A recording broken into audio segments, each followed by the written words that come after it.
Hi friends, welcome to வைசூஸ் வசந்தம். புதிய மாதத்தினுடைய புதிய நாளில் இன்றைக்கி மார்னிங் ரொட்டீனை ஒரு சின்ன வீடியோவாக எடுக்கலாமே சொல்லிட்டு வீடியோ எடுக்க ஸ்டார்ட் பண்ணிட்டேங்க. நம்ம ஊரில் இன்றைக்கி அத்திவரதர் 12 வருஷத்துக்கு அப்புறமா வெளியில் வந்து காட்சி கொடுக்க போகிறாருங்கிறனால கோவிலுக்கு போகணும் அப்படின்னு சொல்லிட்டு காலையிலே இன்றைக்கி பரபரப்பாக வீட்டில் வேலை செய்ய ஆரம்பிச்சிட்டோம். காலையில் இருந்துச்சு ஒரு காஃபியை குடிச்சிட்டு அதுக்கப்புறமா எப்போது போல் ஒரு சின்னதாக பொங்கல், வடை, சாம்பார், சட்னி தான் இன்றைக்கி ரெடி பண்ணியிருந்தோங்க.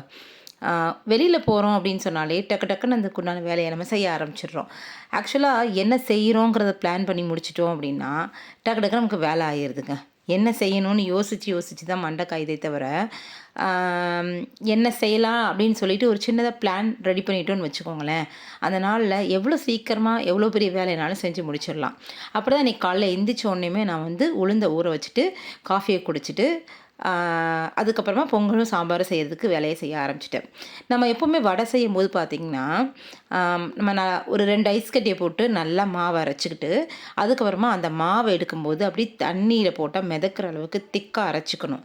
ஒரு சிலர் என்ன பண்ணுறாங்கன்னா தண்ணியே ஊற்றாமல் கல் மாதிரி அரைக்கிறாங்க. அப்படி கல் மாதிரி அரைக்கும்போது வடை வந்து நமக்கு சாஃப்டாகவே வராது.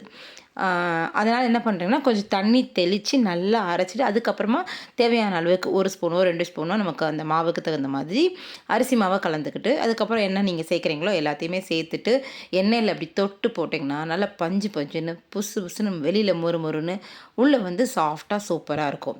அடிக்கடி உளுந்த மாவு சேர்த்துக்கிறது உடம்புக்கும் நல்லதும் கூட. அதனால் உளுந்த விட அடிக்கடி செஞ்சு சாப்பிட்லாம்.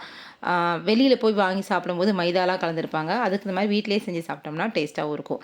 இன்றைக்கி காலையில் நாங்கள் பார்த்திங்கன்னா வடை, பொங்கல், தேங்காய் சட்னி, சாம்பார் இதெல்லாம் வச்சு சாப்பிடும்போதே மனசுக்கு வந்து அவ்வளோ சந்தோஷமாக இருந்துச்சு. என்ன சாப்பாட்டில் ஒரு சந்தோஷமானு கேட்டால் கண்டிப்பாக சொல்லலாங்க.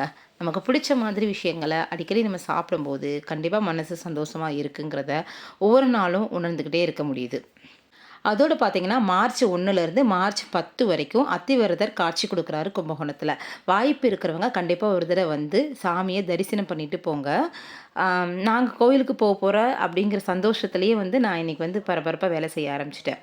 சரிங்களா? வீடியோ பிடிச்சிருந்துச்சுன்னா சப்ஸ்கிரைப் பண்ணி சப்போர்ட் பண்ணுங்கள். தொடர்ந்து உங்களுடைய ஆதரவு கொடுத்தீங்கன்னா எனக்கும் சப்போர்ட்டாக இருக்கும். கோவிலுக்கு போயிட்டு சின்ன கிளிப்பிங்ஸ் இருந்துச்சு அப்படின்னு சொன்னால் நான் அதை ஷார்ட்ஸாக கொடுக்கறதுக்கு ட்ரை பண்ணுறேன். வீடியோ பிடிச்சிச்சுன்னா சப்ஸ்கிரைப் பண்ணிக்கோங்க. தேங்க்யூ ஃபார் வாட்சிங்.